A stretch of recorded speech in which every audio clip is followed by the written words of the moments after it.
Le Premier ministre Daniel Kablan-Duncan a ouvert à Yamoussoukro l'atelier bilan du système de gestion des fonctionnaires et agents de l'État, le SIGFAE, un système informatique conçu par le ministère de la fonction publique et de la modernisation de l'administration pour gérer la carrière des fonctionnaires et agents de l'État. Il y a eu des manifestations hier à Bouaké, la capitale de la région de Gbeke, contre le coût élevé des factures d'électricité. Des individus ont profité des revendications des populations pour saccager les bureaux de la CIE, des banques et commerces. Le calme est venu. Les activités ont repris. En Allemagne, l'attaque de Munich qui a fait 9 morts et 16 blessés selon un dernier bilan est très probablement le fait d'un seul homme germano-iranien âgé de 18 ans qui s'est suicidé dans la nuit d'hier à ce samedi selon la police locale. Mesdames et messieurs, bienvenue et merci de suivre les informations sur RTI 1. Le Premier ministre ivoirien Daniel Kablan-Duncan a ouvert à Yamoussoukro, la capitale politique de la Côte d'Ivoire, l'atelier bilan du système de gestion des fonctionnaires et agents de l'État, le SIGFAE. Le SIGFAE est un système informatique conçu par le ministère de la fonction publique et de la modernisation de l'administration pour gérer la carrière des fonctionnaires et agents de l'État. L'effectif des fonctionnaires et agents de l'État en Côte d'Ivoire est passé de 160 000 en 2010 à 186 508 agents en 2016 pour une masse salariale de 1 331,6 milliards de francs CFA, soit 46,5% des recettes fiscales et 7% du PIB. Pour une gestion des ressources humaines de l'administration qui tient compte des capacités financières de l'État, qui permet également des économies pour financer les investissements, il y a lieu de maîtriser la masse salariale tout en restant performant. Ainsi, en 2013, des ingénieurs ivoiriens ont conçu le système intégré de gestion des fonctionnaires et agents de l'État SIGFAE. En 3 années, il a permis à l'État d'économiser environ 40 milliards de francs CFA. En outre, il a réduit le déplacement des agents vers leur ministère. À ce sujet, le site www.igouv.ci est visité par 28 500 personnes par jour. 72 817 actes administratifs y sont téléchargeables. Le ministère de la fonction publique et de la modernisation de l'administration, qui veut faire du SIGFAE l'outil indispensable pour une administration ivoirienne performante, trouve indiqué de dresser un bilan après 3 années pour répartir de plus belle. Tous les acteurs du système ont été invités au présent atelier, au cours duquel il leur sera demandé de faire le point de l'utilisation de cette application informatique, de relever les difficultés, les dysfonctionnements rencontrés et de proposer ensemble des solutions d'amélioration. Prenant la parole, le Premier ministre a indiqué que le gouvernement porte beaucoup d'espoir en ces travaux. Il s'agit de mettre en place une administration caractérisée par l'ordre et la rigueur, la rationalisation des méthodes de travail, la concentration des moyens d'action et surtout, et je le souligne, la culture du résultat avec pour objectif final le service aux citoyens. L'atelier bilan sur le système de gestion des fonctionnaires et agents de l'État SIGFAE va durer 2 jours. Et c'était un reportage d'Abdul Kader Sogodogo de RTI Bouaké. La loi portant organisation du référendum sur la Constitution a été adoptée par l'Assemblée nationale, autorisant donc le référendum ici en Côte d'Ivoire. Nous allons en parler avec Hamza Diaby. Nous avons 233 voix. Ceux qui sont contre, nous avons 6 voix. L'abstention, nous avons 7 voix. En conséquence, le projet de loi organique portant organisation du référendum pour l'adoption de la Constitution est adopté. Le référendum sur la Constitution aura donc bel et bien lieu. Les députés de l'Assemblée nationale ont voté son adoption ce vendredi. Mais 1 heure avant, Soro Kigbafori Guillaume a tenu à faire cette précision. Le texte que nous allons tout à l'heure voter n'est pas le projet de Constitution. Ce texte simplement donne le cadre dans lequel le projet de Constitution qui nous sera soumis, c'est écrit là-dedans, dans un des articles, qui nous sera donc soumis, fera l'objet de discussions. On ne vote pas une constitution la nuit. Nous aurons le texte, nous pourrons l'apprécier sereinement et valablement. Pour l'heure, on nous demande d'autoriser que ce processus démocratique se fasse. 233 voix pour sur 250 députés siégeant. Pour l'ensemble des parlementaires, c'est le triomphe de la démocratie. On parle de constitution qui va régir notre pays, notre nation. Le texte que nous venons de voter va permettre l'organisation de ce référendum. Je dirais que c'est un acte hautement politique et historique. Je suis très heureux parce que nous avons travaillé énormément avec la commission. Et la suite, ça sera le texte.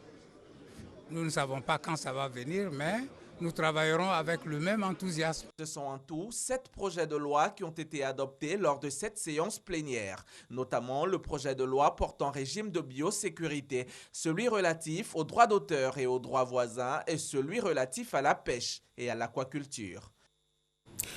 Et la loi portant organisation du référendum sur la Constitution a été donc adoptée par l'Assemblée nationale. Mais c'est quoi un référendum? La réponse avec Alexis Ouedraogo qui a rencontré des spécialistes. Un référendum pour une nouvelle constitution en Côte d'Ivoire est annoncé pour la période septembre-octobre prochain. Jeudi à l'Assemblée nationale, le projet de loi organique portant organisation du dit référendum a été arrêté. Une question sera posée aux Ivoiriens. Approuvez-vous le projet de constitution proposé par le président de la République? Mais pour comprendre cet enjeu, il faut savoir qu'est-ce qu'un référendum? Eh bien, c'est une procédure de vote permettant de consulter directement les électeurs sur une question ou un texte qui ne sera adopté qu'en cas de réponse positive. La Constitution prévoit 4 cas de référendum pour l'adoption d'un projet de loi portant sur l'organisation des pouvoirs publics, pour l'adoption d'un projet de loi tendant à autoriser la ratification d'un traité, pour réviser la Constitution ou pour soumettre à la décision des électeurs d'une collectivité un projet d'acte relevant de sa compétence. Le référendum est donc avant tout un instrument de démocratie directe car il permet au peuple d'intervenir directement dans la conduite de certains domaines de la politique nationale ou locale. Aujourd'hui, plusieurs observateurs proposent de recourir davantage à ce mode de fonctionnement, notamment pour faire évoluer certains secteurs de la vie sociale difficiles à réformer. Autre information, dans cette édition, le ministre des Affaires étrangères, Albert Mabry Touakeus, en mission au Burkina Faso, a procédé à l'installation du nouvel ambassadeur de la Côte d'Ivoire après la République du Burkina Faso. Cette installation met fin à une année de vacances de ce poste après la fin de la mission de l'ambassadeur Abdou Touré. Le ministre des Affaires étrangères, Albert Mabry Touakeus, en mission au Burkina Faso, pays des hommes intègres. Ouagadougou, la capitale, et ses nombreuses motos nous accueillent. La ville est animée. Dans les jardins de l'ambassade de Côte d'Ivoire, dans le quartier Koulouba, se tient la cérémonie d'installation du nouvel ambassadeur de Côte d'Ivoire près la République du Faso. En effet, ce poste resté vacant depuis près d'une année après que le diplomate Abdou Touré a terminé sa mission, a désormais un occupant. Il s'agit de Capitaine Soro. Il a été installé officiellement par le ministre des Affaires étrangères Albert Mabry Touakeus en présence du ministre burkinabé des Affaires étrangères et de la communauté ivoirienne. Mes impressions sont celles d'un diplomate heureux et très reconnaissant à son Excellence, Monsieur le Président Alassane Ouattara, qui nous a fait l'honneur de nous nommer à ce si prestigieux et si délicat poste. Nous allons travailler à développer davantage, à consolider, à perpétuer ces relations d'amitié. L'installation officielle du nouvel ambassadeur de Côte d'Ivoire près la République du Faso et celle du Burkina Faso près la Côte d'Ivoire est l'expression de la normalisation des relations entre la Côte d'Ivoire et le Burkina Faso. Nous sommes ensemble depuis l'histoire et nous continuons d'être ensemble pour travailler au progrès, pour travailler pour le développement de nos États, pour travailler également au rapprochement, parce que c'est dans le rapprochement que les deux pays gagneront. Et c'est ce que traduit le traité d'amitié et de coopération dont les prochaines assises auront lieu à Yamoussoukro la semaine prochaine. La présence du ministre Mabry ici pour installer l'ambassadeur de Côte d'Ivoire est un signe de l'engagement du ministre, mais aussi de l'ensemble des autorités de part et d'autre pour donner un nouvel élan à la relation entre nos deux pays. Et vous savez qu'on est en train de préparer le TAC. Tout ça, ça rentre dans le cadre des assises du traité d'amitié et de coopération. Cette installation particulière et la présentation des lettres de créance de façon simultanée est un signe donc, de cet engagement des différentes autorités. Et nous nous réjouissons qu'on en arrive là. L'ambassadeur Kapieletian Soro est un diplomate qui a fait ses preuves au département central à Abidjan, au Nigeria, puis au Libéria, où il était anciennement ambassadeur. Son installation s'inscrit dans le cadre du traité d'amitié et de coopération entre les deux pays. Envoyé spécial de la Côte d'Ivoire au Burkina Faso, Abou Sanogo.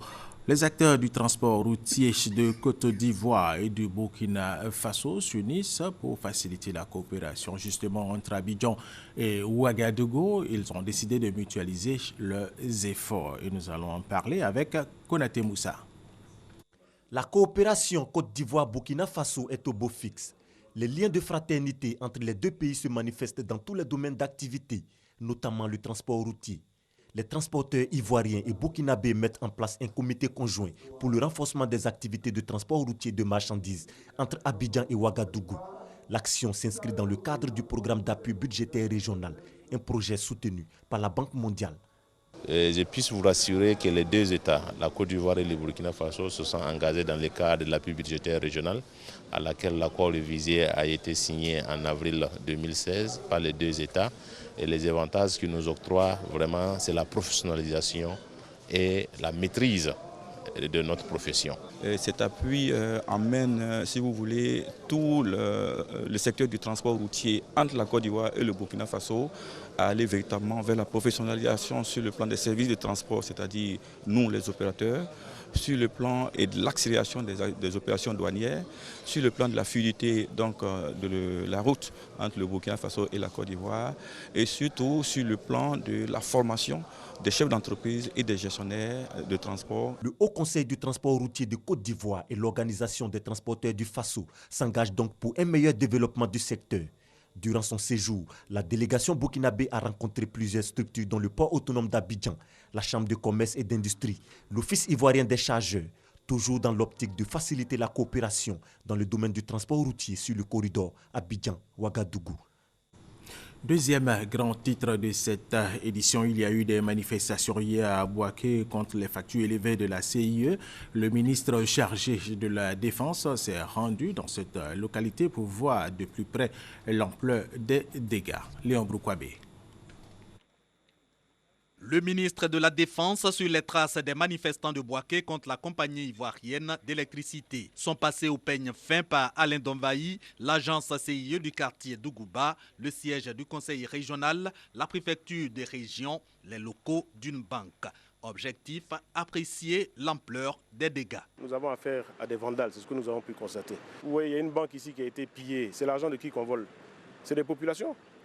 Donc qu'est-ce qu'on veut réellement? Est-ce qu'on est en train de dire que les factures sont trop chères ou bien qu'on a besoin de plus de temps pour payer ou bien on est venu voler? Nous sommes rentrés dans des endroits où il n'y a plus de climatiseurs, il n'y a plus de toilettes, il n'y a plus de carreaux, il n'y a plus de lampes. Qu'est-ce que ça a à voir avec des factures d'électricité? Qu'est-ce que ça a à voir? Ça n'a rien à voir avec des factures d'électricité. Donc il faut arrêter de nous faire croire que c'est pour cela que les personnes sont venues manifester. Ce n'est pas pour cela. Il y en a qui sont venus ici simplement pour voler, piller le bien d'autrui. Ces actes de vandalisme, promet le ministre de la Défense, ne resteront pas impunis. Nous pouvons vous assurer que nous allons faire en sorte de pouvoir protéger les biens et les personnes. C'est notre rôle, c'est le rôle des forces de sécurité. Nous allons mettre l'effectif qu'il faut ici à Bouaké. Pour faire cela, nous avons procédé à des interpellations. Nous allons continuer à le faire. mettre aux arrêts ceux qui se sont rendus coupables de méfaits. Nous allons le faire et nous allons être fermes pour que cela cesse. À Bouaké, la SODECI et des particuliers ont aussi payé le prix des manifestations contre la CIE pour le coût élevé des factures d'électricité. Après la chaude journée hier vendredi, les activités économiques ont repris dans la commune de Bouaké. Les commerces sont ouverts, les portes et les transporteurs sont tous en activité. La police nationale est obligée de réguler la circulation au grand carrefour où les feux ont été détruits. Les commerçants et transporteurs saluent cette reprise et condamnent les événements du centre commercial au rond-point de la gare routière en passant par le quartier Coco. Les activités commerciales ont totalement repris. Des patrouilles de la police et de la gendarmerie nationale sillonnent la ville pour rassurer les populations, sauf le secteur des banques, reste toujours fermé et sécurisé par les forces de l'ordre. Nommé mercredi dernier à l'issue du Conseil des ministres, Abou Karamoko a pris les rênes de l'université Félix Houphouët-Boigny de Cocody. Le professeur titulaire de philosophie compte relever plusieurs défis pour le rayonnement de l'université de Cocody. Aurélia Drukula Kraskando. Le nouveau président de l'université, Félix Houphouët-Boigny, Abou Karamoko, nommé à l'issue du Conseil des ministres mercredi dernier, a pris officiellement fonction. Son prédécesseur, Bakayoko Liramata, lui a passé la main.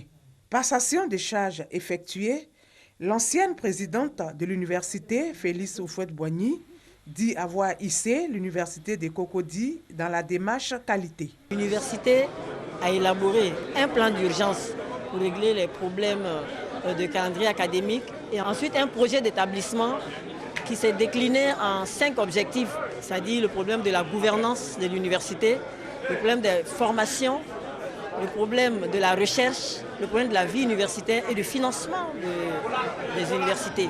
Professeur Abou Karamoko, qui veut aussi s'inscrire dans cette démarche qualité, compte relever plusieurs défis. Tous les efforts financiers qui ont été faits par son Excellence Monsieur le Président de la République pour redonner à l'université Félix Houphouët-Boigny le luxe d'antan. Ce que je demande, ce sera la première chose à faire, appeler les uns et les autres à mériter de cet effort financier considérable fait par la nation ivoirienne. L'université Félix Houphouët-Boigny a connu ces derniers temps des remous. Mais le nouveau président veut miser sur le dialogue. Nous allons rencontrer les uns et les autres, échanger et surtout parler le langage de la vérité. Nous devons leur dire la vérité, et aussi ils doivent nous dire la vérité. Et puis en ce moment-là, nous allons voir quel chemin il faut prendre. Abou Karamoko, professeur titulaire de philosophie, est connu du monde universitaire. Il est dans le domaine depuis 1985. Il a été conseiller technique à la vice-présidence de l'université Félix Houphouët-Boigny de Cocody et au ministère de l'enseignement supérieur. Dans ce ministère, il a aussi occupé le poste de directeur de cabinet. Autre sujet, le directeur de l'observation et analyse des systèmes à impact sociaux OASIS a procédé à la présentation d'un magazine d'information juridique dénommé la Revue juridique du Côte d'Ivoire. Cette revue va porter à la connaissance du public le travail des magistrats. Vénance Emmanuel. La Revue juridique de Côte d'Ivoire qui vient de paraître est un magazine qui présente dans une seule et même rubrique autour de la décision de la Cour suprême, la décision attaquée et les conclusions du parquet général près la Cour suprême. Ainsi, en même temps que le lecteur prend connaissance de l'arrêt et de la décision du juge de première instance, il apprécie également les critiques qui sont faites à la décision du juge du fond de la Cour d'appel. Il peut aussi apprécier l'argumentation du parquet général près la Cour suprême et la confronter aussi bien au raisonnement du juge du fond qu'à celui du juge de la forme. L'avantage, c'est qu'on peut lire en même temps comment la décision a été prise, quelles sont les faiblesses de la décision qui a été annulée et qu'est-ce qui constitue finalement la novation. Et le monde des affaires aussi va y gagner parce que les critiques sont souvent faites sur comment les décisions sont prises, mais en voyant que le premier juge a rendu une telle décision, celle a été confirmée à la fin. on comprendra qu'en réalité, tout le monde ne peut pas se tromper ou être contre la même personne. Cette innovation, qui est une première comparée à ce qui était fait jusque-là par les publications existantes, aura l'avantage de satisfaire les 4 exigences essentielles qui fondent la gouvernance, à savoir la traçabilité, la lisibilité, la transparence et la prévisibilité. Donc, il y aura désormais une traçabilité des décisions qui sont rendues et ça permettra aux citoyens de comprendre comment la justice fonctionne. Pour nous praticiens, c'est d'abord l'accessibilité des décisions. Parce que c'est vrai qu'une décision de justice est un cas unique, mais les problèmes de droit sont des problèmes qui se retrouvent pratiquement dans tous les domaines du droit. Donc avoir l'avantage de visiter des décisions qui étaient déjà publiées nous permet de nous inspirer, de nous conforter dans nos positions, de nous permettre de prendre de bonnes décisions. La revue juridique de Côte d'Ivoire est un magazine qui va paraître tous les trimestres. Venant Seman Niamien et parlons maintenant d'environnement. Le cantonnement des eaux et forêts de Soubré a décidé de mettre les femmes au cœur de ses actions de lutte contre la déforestation. Pour ce faire, il a par le biais d'un groupement des femmes de Yabayo initié l'entretien d'une parcelle de 5 hectares à reboiser par la pratique de l'agroforesterie. Et c'est avec Honorine Kakoubla à Nigori. Yabayo, dans le département de Soubré. Espace reboisé d'une superficie de 5 hectares. Le groupement des femmes, dénommé Benkélément, assure l'entretien de la parcelle à travers l'agroforesterie technique basée sur l'association des cultures forestières et vivrières. Une initiative du cantonnement des eaux et forêts de Soubré, conformément au projet Une école 5 hectares de forêt lancé en 2014. Pour le lieutenant-colonel Lucie Kochi-Kessé, qui a effectué une visite des lieux, c'est une expérience qui porte ses fruits. Car l'agroforesterie, au-delà de l'autonomisation des femmes par l'accès à la terre, concourt à la restauration du couvert forestier, donc à la protection de la faune et de la flore. En tant que porte-parole, Awa Ouedraogo a exprimé la gratitude des femmes de l'association au cantonnement des eaux et forêts de Soubré, et ce, pour leur avoir donné l'occasion de se prendre en charge à travers la culture du vivrier, notamment le gombo, l'aubergine et le piment. Comme doléance, elle a souhaité que soient mises à leur disposition des semences et du matériel de travail, ainsi qu'un tricycle pour l'évacuation de leurs produits. Fin des opérations de déguerpissement des orpailleurs clandestins dans l'ouest de la Côte d'Ivoire. Les ministres de la Défense et de l'Industrie et des Mines étaient sur le terrain pour apprécier le succès de l'opération Orpi 3 et marquer la volonté du gouvernement ivoirien à fermer tous les sites illicites. Sam Conan, Venance Eman Niamien pour RTI 1. Fin de l'opération Orpi 3 dans l'ouest du pays. Comme les précédentes OPI 1 et 2 au nord et à l'est, elle aura été couronnée de succès. Avec ces opérations, il s'agit de mettre en application la décision du gouvernement sur la fermeture de tous les sites d'orpaillage clandestin en Côte d'Ivoire. Pour en savoir davantage sur ces opérations menées conjointement par le ministère chargé de la Défense et celui de l'Industrie et des Mines, les ministres Alain Donvaï et Jean-Claude Brou étaient sur le terrain. À l'étape de bio et à la suite des explications du colonel Mbaya Patrick, chef des opérations de la gendarmerie nationale, et du commandant Bongo Jules, chef de la cellule des opérations du Bassa-Sandra, la satisfaction est totale. Et donc il faut sensibiliser nos parents pour qu'ils ne donnent pas les terrains pour de l'orpaillage à des opérateurs qui n'ont pas d'autorisation. C'est ça la situation. On peut faire de l'orpaillage, mais alors il faut que ce soit de l'orpaillage autorisé. Je l'ai dit, la loi minière, le code minier autorise l'artisanat minier. Ok? Mais il faut avoir une autorisation. Pour le ministre Alain Donvaï, le moment est venu d'intensifier la surveillance et le contrôle à tous les niveaux. Quand on voit le type de matériel qui est utilisé sur ces sites, il faut bien que ce matériel arrive sur les sites, donc passe par des routes, ne passe pas par des pistes. Donc à ce niveau-là aussi, il faut qu'on soit plus vigilant sur la surveillance et sur le matériel qui est transporté par les engins pour pouvoir sécuriser ces périmètres. 429 sites d'orpaillage illicite identifiés ont été fermés sur toute l'étendue du territoire national par les hommes du général Gervais Kouassi avec à la clé plusieurs arrestations. L'organisation non gouvernementale internationale 1040 Initiative soulage les personnes handicapées du département de Tanda. Ces personnes ont reçu de cette structure américaine des voiturettes, des dons qui viendront donner un rythme à leur vie, nous dit Kwasi Mamadou. Et voici à ma gauche les frères et les sœurs qui, dans cette semaine, ont obtenu une jambe. Bon, c'est le commencement, donc petit à petit, je suis convaincu qu'ils ne vont plus marcher avec les béquilles. C'est un nouveau départ pour ces personnes amputées des jambes. Ces prothèses donneront du rythme à leur vie, comme ces voiturettes pour ces handicapés de la commune de Tanda.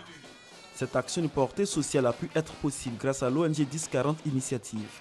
Le maire de Tanda, Kone Amadou, a témoigné la reconnaissance des populations à Mike Cousino, président de cette ONG américaine.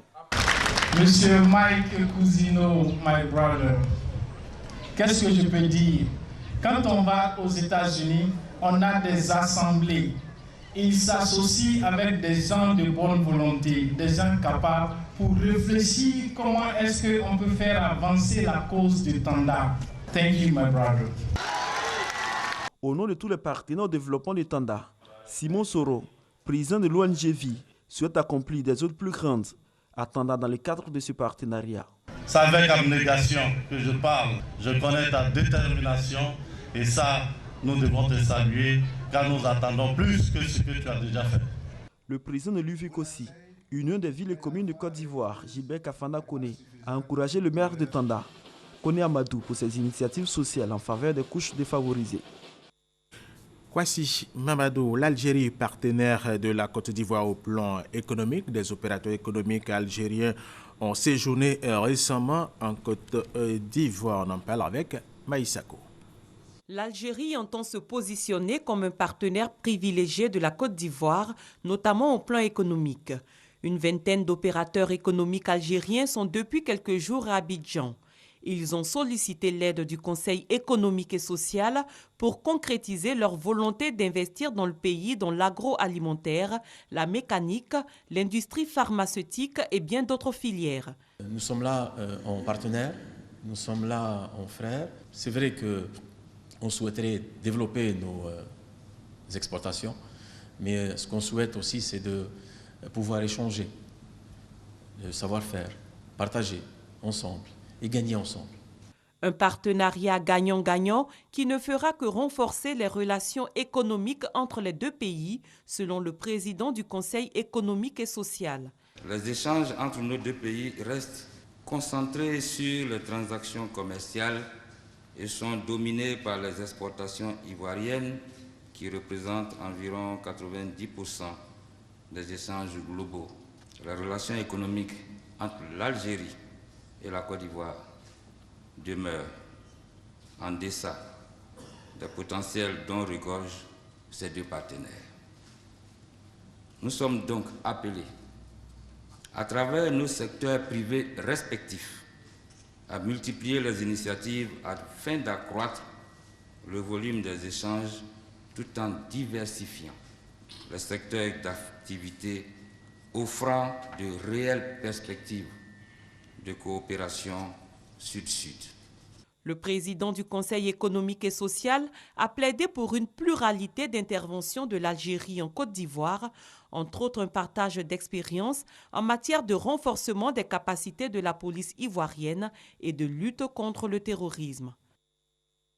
Nous vous le disions dans nos titres, en Allemagne, l'attaque de Munich a fait 9 morts et 16 blessés. Selon un dernier bilan, est très probablement le fait d'un seul homme, un germano-iranien âgé de 18 ans, qui s'est suicidé dans la nuit d'hier à ce samedi, selon la police locale. Il souffrait d'une forme de dépression. Cette tuerie est survenue après une attaque à la hache dans un train lundi à Wolfsburg, également en Bavière.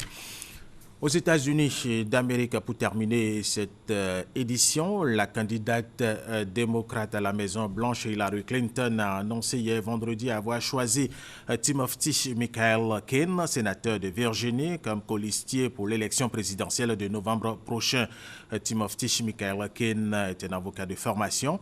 La convention démocrate s'ouvre lundi en Pennsylvanie. Et c'est la fin de cette édition. Merci de l'avoir suivi. Restez avec nous sur RTI.